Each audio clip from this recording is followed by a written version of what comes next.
नमस्कार सभी स्कॉलर्स, सभी मेधावी छात्रों को, सभी प्यारे भाई बहनों को। मैं अविनाश विश्वकर्मा आपका स्वागत करता हूं 2025 बैच के। कौन सा बैच भैया? Toppers 2025 batch. टॉपर्स बैच एक नाम जो रखा था अंकित भाटी सर ने, है ना, मैंने, आरडब्ल्यू ने। तो टॉपर्स रखते वक्त हमने एक बात सोची थी कि टॉपर्स ही निकालने हैं।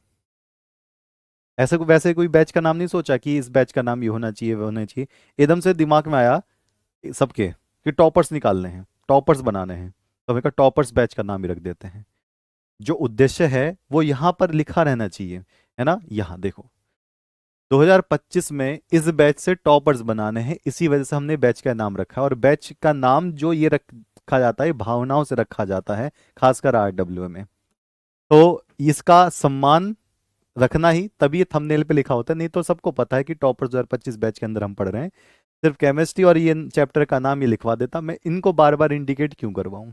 मैं इसी वजह से इनको अब बार बार आपको दिखाता हूं, ध्यान में दिलवाता हूं कि आपको ये बनना है। ठीक है। और पहले ही बताया था कि जिन बच्चों के 90% प्लस रहेंगे, भैया इतने 90% प्लस या 90% या 90% प्लस, वो बच्चे सम्मान समारोह में आकर अपनी फीस पूरी वापस कंप्लीट ले जाएंगे, है ना। पूरा उनका सम्मान होगा, खाना पीना उछल कूद सब कुछ, है ना, हमसे मिलने का मौका सब कुछ होगा। और जाते आते मैं कल भी भूल गया था, परसों भी भूल गया था। मैं ये कह तो देता हूँ कि अपनी इंस्टा आईडी दे दूंगा आपको पर्सनल कनेक्ट करने के लिए, क्योंकि मैं प्रतापगढ़ आ रहा हूँ, है ना। तो इसलिए आज मैं दे जाऊंगा, नहीं दे पाया तो याद दिला देना। ओके, चलिए ये तो बात हो गई। भैया आज का चैप्टर नंबर कौन सा है? 3 है। रासायनिक बलगति की चल रहा है, बिल्कुल ठीक बात है। अच्छा, चैप्टर पे लिखा हुआ क्या है भैया? ये छदम प्रथम कोटि अभिक्रिया। क्या बड़ा तगड़ा नाम है। तो छदम प्रथम कोटि अभिक्रिया यानी कि किसी बच्चे का नाम रख देंगे, तो छदम प्रथम कोटि अभिक्रिया। ठीक है। चलिए, तो ये है क्या? और आज की क्लास प्यारे बच्चे 30 या 35 मिनट तक की जाएगी, क्योंकि ये टॉपिक इतना बड़ा नहीं है। और मैं कोई दूसरा टॉपिक इसमें इंगेज भी नहीं कर सकता। समझ रहे हो मेरी स्थिति क्या है? इसलिए मैं थोड़ी सी बात बात करते हुए चलूंगा। मैं इसमें कोई दूसरा टॉपिक मिला नहीं सकता, यही अलग ही है पूरा। और ज्यादा बड़ा है नहीं, और आता बहुत है, यानी कि आता भी बहुत है। इतना भैया मिला भी नहीं सकते। तो एक टॉपिक क्या एक ही टाइम में करा जाएगा? ये हाँ जी, यही नियम है ना। ओके, चलिए, ओके आगे बढ़ेंगे। हाँ जी, और कारगिल विजय दिवस की बहुत बहुत आपको शुभकामनाएं। देखो, कारगिल विजय दिवस जो था, वो कारगिल में जो शहीद हुए हैं, जीत गए थे उस टाइम हम कारगिल, तो उनकी याद में भी हम इसको मनाते हैं। और ये भी देखते हैं कि कारगिल विजय हमने कर लिया था। तो बहुत अच्छी बात है। ये इंडिया के सशक्तिकरण की बात होती है। जो नौजवान होते हैं आप में से ही, जो बच्चे हैं, वो एनडी क्रैक करके या एयर फोर्स क्रैक करके, सीडीएस क्रैक करके डिफेंस में जाएंगे, है ना, आर्मी में जाएंगे, नेवी में जाएंगे, है ना, कमांडोज बनेंगे। तो आप सभी के कंधों पर ये सारा भार होता है देश की रक्षा के लिए। तो कारगिल विजय दिवस इसलिए मनाया गया क्योंकि कारगिल एक क्षेत्र का नाम है। कारगिल पर जब हमने विजय प्राप्त कर ली थी पाकिस्तान के अगेंस्ट। ठीक है, चलो जी, बढ़ जाएं आगे। ओके, निशा, विशाल, भूपेंद्र, अमित, प्रिया, मधु, दीपक और सभी जबरदस्त बच्चे आ गए हैं। ओके, तो आज हम पहले ये टॉपिक कवर करेंगे। मैं अपनी इंस्टाग्राम आईडी दे दूंगा जिससे आप मुझसे पर्सनली कनेक्ट हो सकते हैं। और फिर हम प्रतापगढ़ की बात कर लेंगे, फिर हम आगे चल देंगे। सबसे पहले ये छदम नाम क्या है? छदम को हम बोलते क्या है, ये बात हमें देखनी है। अच्छा, सबसे पहले मैं आपको दिखाता हूं सारी कहानी बात। छदम प्रथम कोटि अभिक्रिया होती क्या है? प्रथम कोटि सब जानते हैं कि n बराबर 1 होगा, लेकिन छदम क्या है? देखो, पहली बात तो छदम को इंग्लिश में कहते क्या है, अभी पता लगाते हैं। इसको कहते हैं, इसको स्यूडो। स्यूडो इंग्लिश में कहेंगे स्यूडो, पी साइलेंट होगा, स्यूडो, है ना, स्यूडो। पी नहीं बोला जाएगा, लिखा पी साइलेंट होता है, स्यूडो। अगर मैं इसको हिंदी में लिखूं, क्योंकि ये स्यूडो नाम से भी आता है, यानी कि ऐसे, स्यूडो, इसका मतलब समझते हो क्या है? इसका मतलब मैं बताता हूं। इसका मतलब इस तरीके से है, मान लो कोई आया और आपको बहका दिया।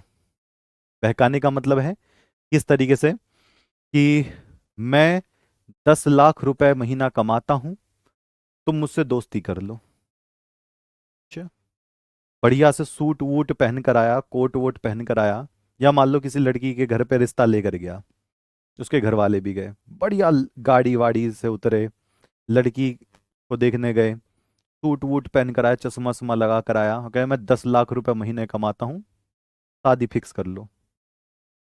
बाद में पता चला कुछ टाइम बाद कि भैया उस वो जो सूट वूट पहन कर आया था वो तो रिक्शा चलाता है ना। इसका मतलब क्या हुआ, इंसान तो वही था, लेकिन उसने क्या किया, छलावा कर दिया, झूठापन दिखाया, नकलीपन दिखा दिया। यानी कि जो तुम हो वो तो नहीं दिखा रहे हो।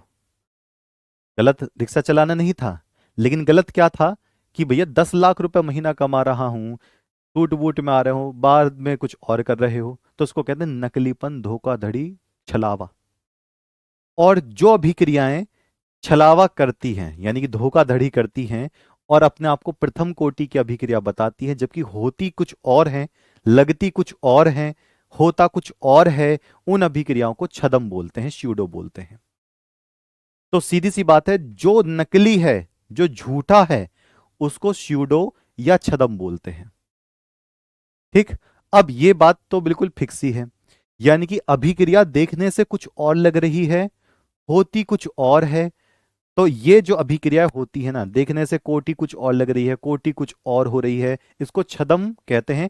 और आपके सिलेबस में पहले कोटि की ही नकली वाली रिएक्शन, यानी कि छदम प्रथम कोटि अभिक्रिया, ये पूरा नाम है। या फिर अगर आप बोल सकते हो तो स्यूडो, तो स्यूडो छदम देखते ही देख लेना 420 का मुकदमा दर्ज होगा इसके ऊपर। ठीक।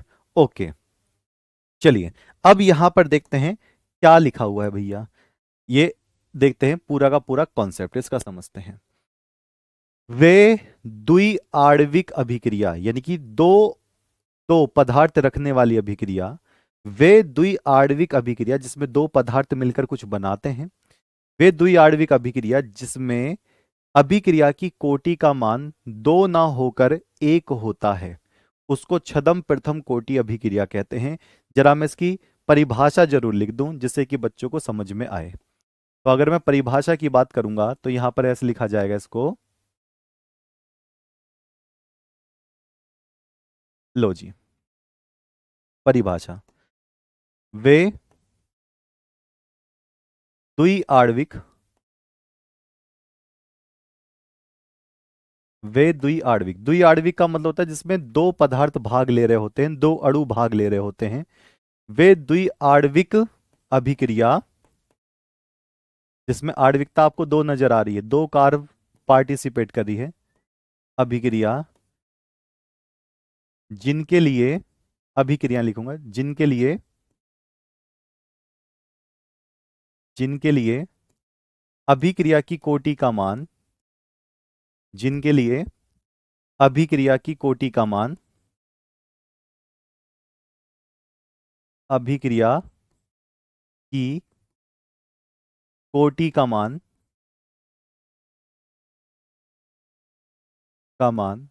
दो ना होकर,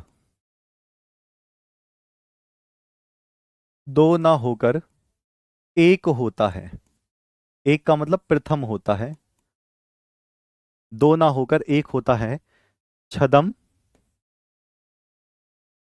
प्रथम कोटि अभिक्रिया कहलाती है। प्रथम कोटि अभिक्रियाएं,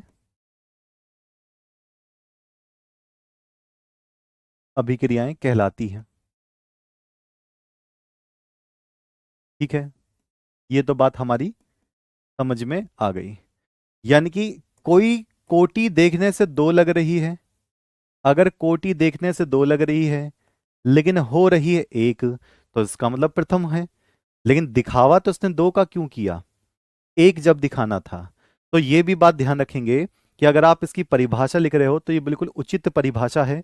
तो वे द्वि आणविक, दो अणु वाली कोई सी अभिक्रियाएं जिनके लिए अभिक्रिया की कोटि का मान दो ना होकर एक होता है, उसे छदम, नकली बोला जाता है। भैया दो दिखा रहे थे, एक हमने क्यों कैसे कर दिया, इसी को छदम प्रथम कोटि अभिक्रियाएं ये कहलाती हैं। ठीक है, चलिए हाँ, परिभाषा आती है, इसी वजह से मैं लिख रहा हूं, पहली बार मैंने परिभाषा शब्द लिखा है यहां पर अपने बोर्ड पर।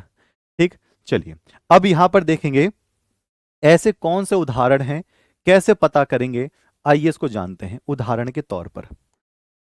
आइए भैया जानते हैं उदाहरण के तौर पर। उदाहरण मैं ले रहा हूं, ठीक, उदाहरण ले लेते हैं।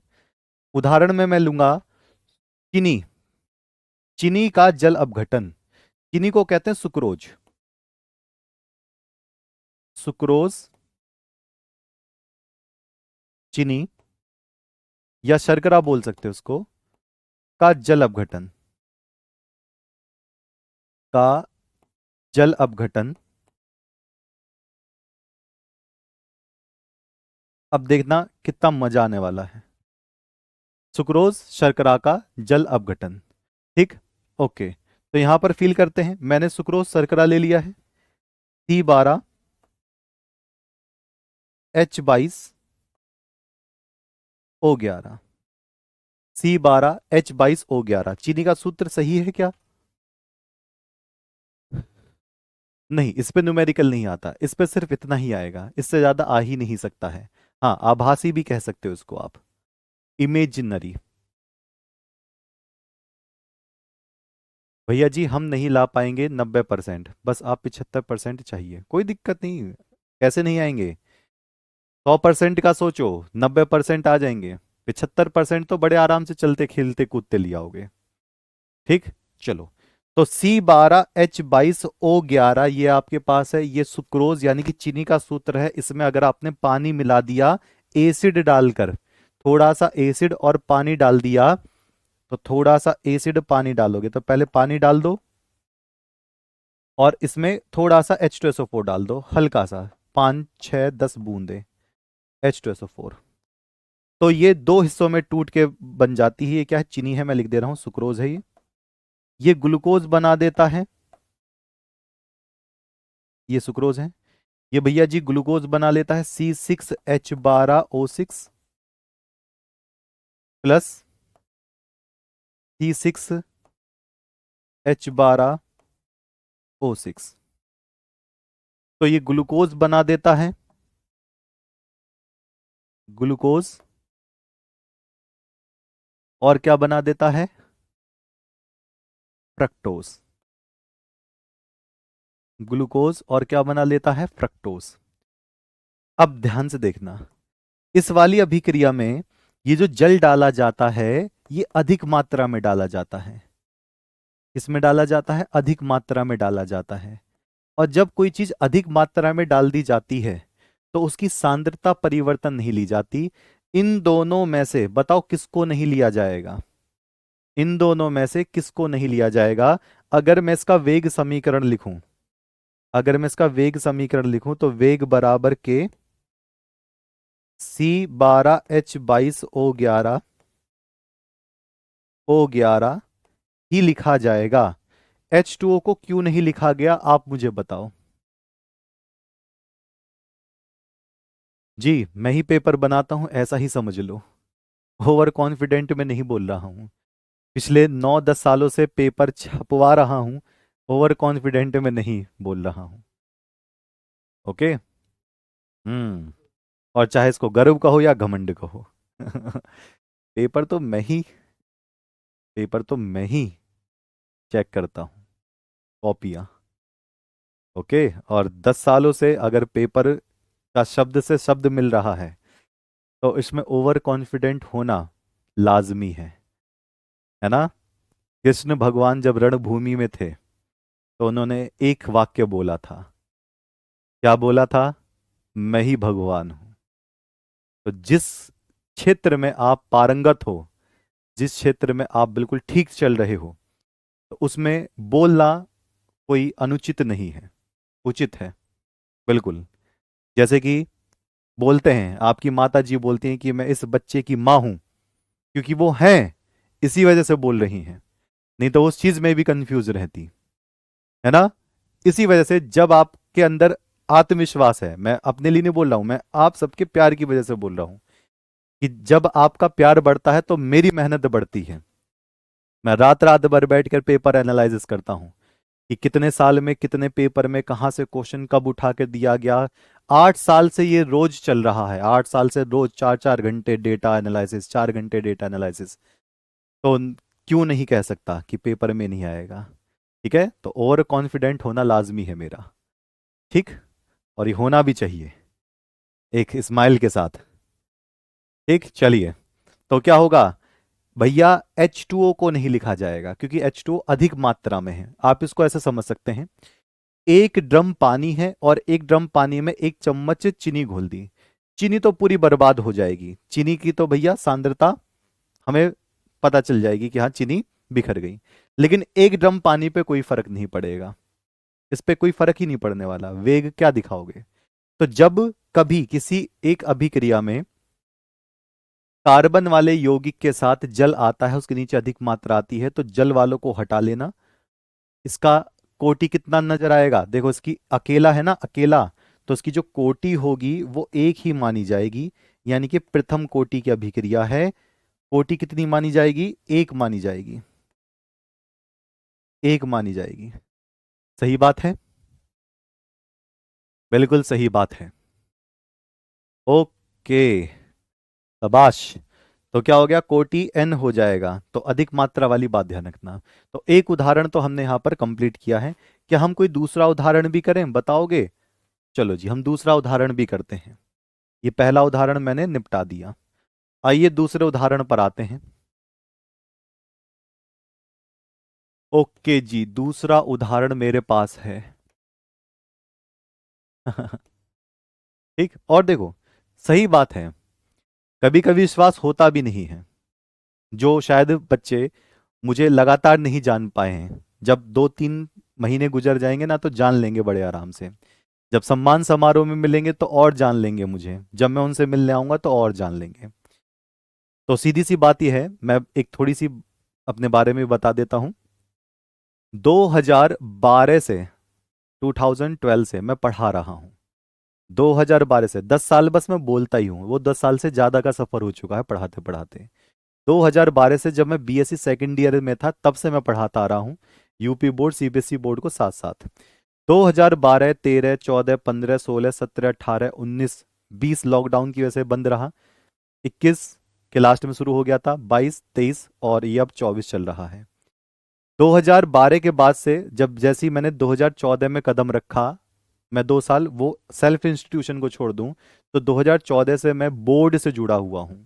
बोर्ड का मतलब बोर्ड एग्जाम से, यानी कि सीबीएसई और यूपी बोर्ड के इतने पेपर एनालिसिस करे होंगे, इतने पेपर एनालिसिस करे, इतने पेपर एनालिसिस करे, जितने आपने रोटियां अब तक खाली होंगी उससे कहीं ज्यादा। हर साल 7 सेट मंडल के हिसाब से अलग अलग पेपर के क्रम। इसी वजह से जब मैं पेपर डिजाइन करता हूँ, गैस पेपर आरडब्ल्यू डिजाइन करता है, मैं बैठ के खुद उसको चेक करता हूँ। तो वो 2024 वाले टॉपर से पूछ लेना कि कितना मिला था अविनाश सर का पढ़ाया हुआ, वो खुद बता देंगे, सारा का सारा तो मैराथन से ही था। तो इसी वजह से परेशान बिल्कुल मत होना, मैं अपने बारे में इसलिए बता रहा हूँ क्योंकि आपको थोड़ा विश्वास दिला सकूं। मैं कभी ऐसा नहीं कह रहा हूं कि मैं 2 3 साल पढ़ा कर आया हूं और मैं अचानक से बोलने लगा हूं, ऐसा कहीं नहीं है। अगर आप कोई भी आकर माध्यमिक शिक्षा परिषद भी बोल दे कि एक सेट आप बना कर दे दो, तो मैं 15 मिनट में वो सेट बना कर दे दूंगा 2025 का। ठीक है, तो परेशान होने वाली कोई भी बड़ी बात नहीं है। ठीक, चलिए दूसरा उदाहरण हम लिख रहे हैं। हम यहां पर काम करेंगे, CH3 यहां पर लिखूंगा, एस्टर का जल अपघटन। कौन सा वाला एस्टर लूंगा मैं लूंगा ethyl acetate. Ethyl acetate, ester समझते हो, बताओ कितने बच्चे एस्टर समझते हैं। एस्टर बता दो सबसे पहले जल्दी से, क्या हो सकता है। ठीक, और मैं पहली कह रहा हूं, आप में से एक यूपी टॉप कर दो, कोई भाई यूपी टॉप कर दो, बिहार टॉप कर दो, राजस्थान टॉप कर दो, आप में से कोई एक, मैं अपनी पूरी सैलरी लगा दूंगा आपके गिफ्ट के लिए, चाहे उस महीने में कैसे भी गुजारूं, कोई बात नहीं। या फिर केमिस्ट्री में 100 में से 100 नंबर ले आओ, तब मैं आपके घर पर आ जाऊंगा गिफ्ट लेकर आपका। चलो, एस्टर एथिल एसीटेट का जल अपघटन। एस्टर जिससे सेंट बनता है, इत्र जो बनता है, सेंट, जो लगा लेते हैं वही वाला, जो लगा लेते ना ये, ओहो मजा आ रहा है, स्मेल ही स्मेल, वो एस्टर से बनता है। एस्टर एथिल एसीटेट का जल अपघटन जब हम कर देंगे तो ये भी नकली प्रथम कोटि बन जाएगा, क्योंकि देखने से दो लगता है। अच्छा चलो देखते हैं। CH3COO, C2H5, इसको कहते हैं एथिल एसीटेट। ये है भैया ethyl acetate. Okay. Plus H2O, यहां पर थोड़ी मात्रा में सांद्र H2SO4। अब जैसे ही मैं इसको कराता हूं ये दो हिस्सों में टूट जाता है। ठीक। इसका इथाइल इथेनॉइट बोलेंगे आईयूपीएसी में। ठीक।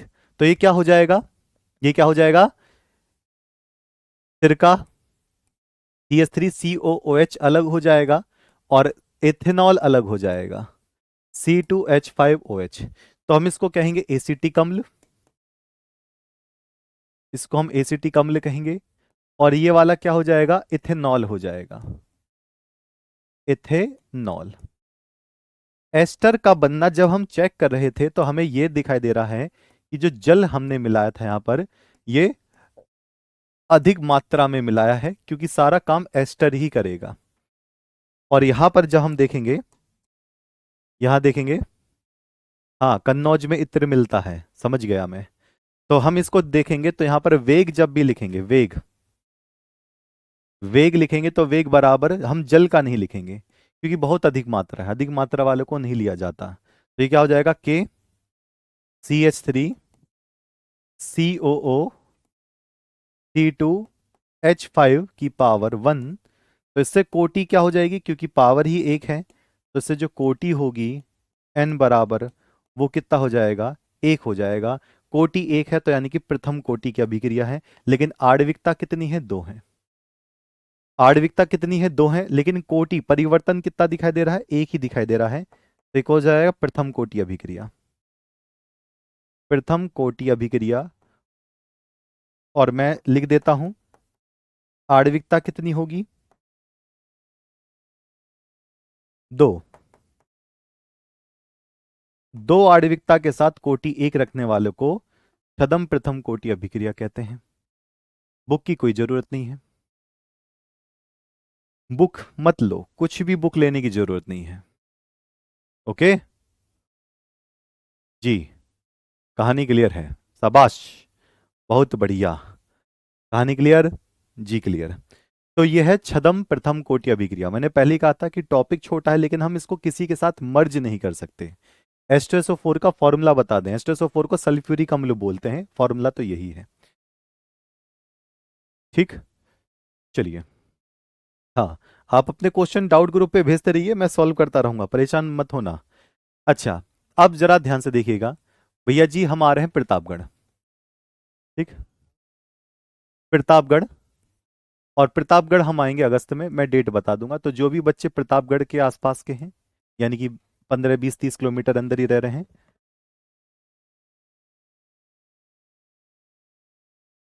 तो प्रतापगढ़ ये अगस्त के आसपास मैं डेट कंफर्म कर दूंगा। और ये हमारा आर डब्ल्यू में दो टीचर या तीन टीचर या चार टीचर जो भी फ्री होंगे, प्रतापगढ़ आकर बच्चों से मिलेंगे। ठीक, मैं अपनी इंस्टाग्राम आईडी आपको दे देता हूं।